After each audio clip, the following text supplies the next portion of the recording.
Hello everyone, welcome to my channel grammar in easy way. मैं आपकी अपनी दोस्त Neel. In my last video we have discussed about types of pronoun. हमने अपनी पिछली वीडियो में ये देख लिया था कि पर्सनल प्रोनाउन क्या होता है, डेमोन्स्ट्रेटिव प्रोनाउन क्या होता है और इंटेरोगेटिव प्रोनाउन क्या होता है। साथ ही देखा था हमने कि इंडेफिनिट प्रोनाउन क्या होता है। Now today we will discuss about rest of noun. आज हम डिस्कस करेंगे अपना रिलेटिव प्रोनाउन क्या होता है, डिस्ट्रीब्यूटिव प्रोनाउन क्या होता है, रिफ्लेक्सिव प्रोनाउन क्या होता है, एम्पैथिक प्रोनाउन किसे कहते हैं और रेसिप्रोकल प्रोनाउन किसे कहते हैं। तो सबसे पहले हम डिस्कस करते हैं कि हमारा रिलेटिव प्रोनाउन क्या होता है। इसका डेफिनेशन हम देख लेते हैं। Relative pronouns are those pronoun that join two sentences and refer back to noun going before them।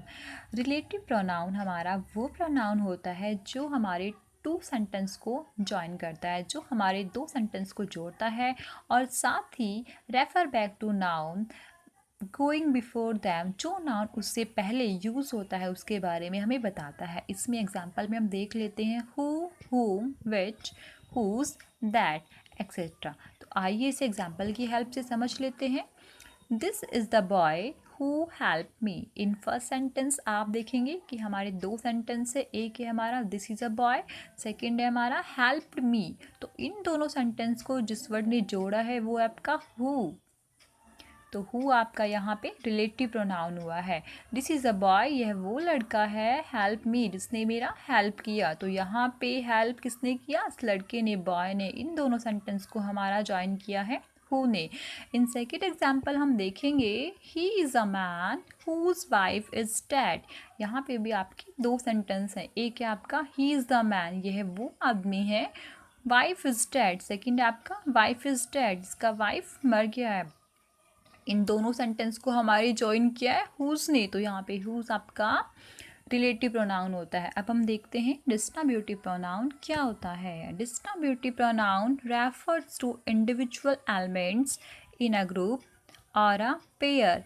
Distributive pronoun हमारा वो प्रोनाउन होता है जो एक इंडिविजुअल के बारे में या तो वो ग्रुप के बारे में उसमें बताता है या फिर उसको पेयर्स में बताता है। जैसे कि इसमें हम देखेंगे ईच, आइदर, नाइदर एक्सेट्रा। आइए इसको भी एग्जाम्पल की हेल्प से समझ लेते हैं।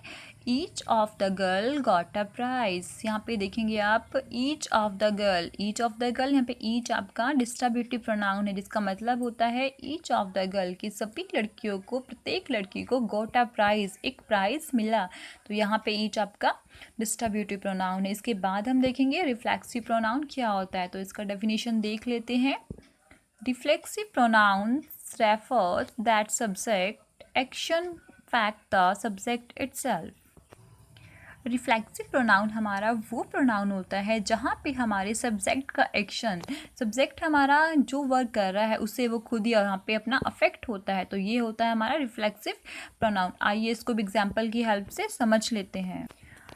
इन फर्स्ट एग्जाम्पल आप देखेंगे दे कैम हेयर दैम सेल्फ, वो यहाँ पे अपने आप आए। तो यहाँ पे आपका ये जो दैम सेल्फ है, ये आपका यहाँ पे रिफ्लेक्सिव प्रोनाउन हुआ है। सेकेंड एग्जाम्पल में हम देखेंगे आपके the dog ate itself, dog ने अपने आप से ही खाया। तो यहाँ पे आपका इटसेल्फ हुआ, जो ये आपका रिफ्लेक्सिव प्रोनाउन हुआ है। इसके अलावा अगर हम देखेंगे तो हमारा itself, himself, herself, yourself, themselves, ourselves, ये सभी हमारे रिफ्लेक्सिव प्रोनाउन के ही एग्जाम्पल्स है। और आपको एक बात हमेशा याद रखनी है कि जो हमारी ये रिफ्लेक्सिव प्रोनाउन होती है ये हमेशा यहाँ पे वर्ब के बाद में आती है।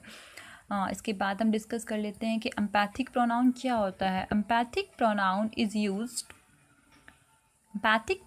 is used with noun or pronoun for the sake of emphasis। इसका मीनिंग ये होता है कि जो एम्पैथिक प्रोनाउन होता है वो हमारा नाउन और प्रोनाउन के साथ में यूज़ होता है, और वो हमारा नाउन या हमारा प्रोनाउन हमारे जिस वर्क को वो कर रहे हैं उसको वो एम्पैथिस को जोड़ दे के वो बताता है कि हाँ वो वर्क उन्होंने अपने आप से ही किया है।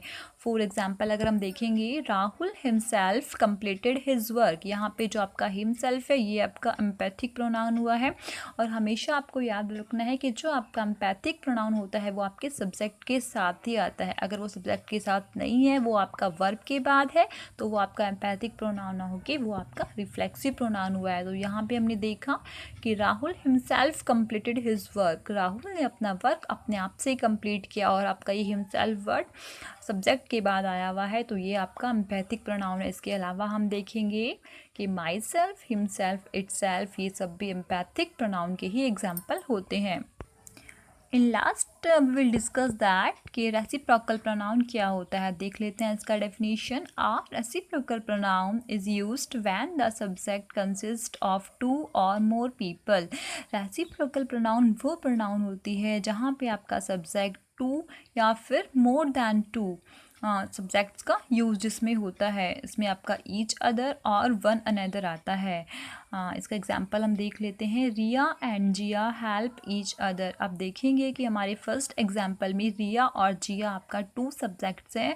इसका मीन्स हुआ कि रिया और जिया ने एक दूसरे की हेल्प की। तो जब आपके दो बंदों की आपस में बात होती है, दो सब्जेक्ट की आपस में बात होती है, तो वहाँ पे आपका ईच अदर का यूज़ होता है। और सेकेंड एग्जाम्पल में हम देखेंगे the boy helped one another, the boys help one another, कि बॉयज़ ने एक दूसरे की हेल्प की। यहाँ पे आपका मोर देन टू सब्जेक्ट का यूज़ हुआ है। तो जहाँ पे आपका मोर देन टू सब्जेक्ट का यूज़ होता है, वहाँ पे आपका वन अनदर आता है। Thanks for watching my video. If you like my video, then like it, share my videos, and please subscribe my channel. Thank you.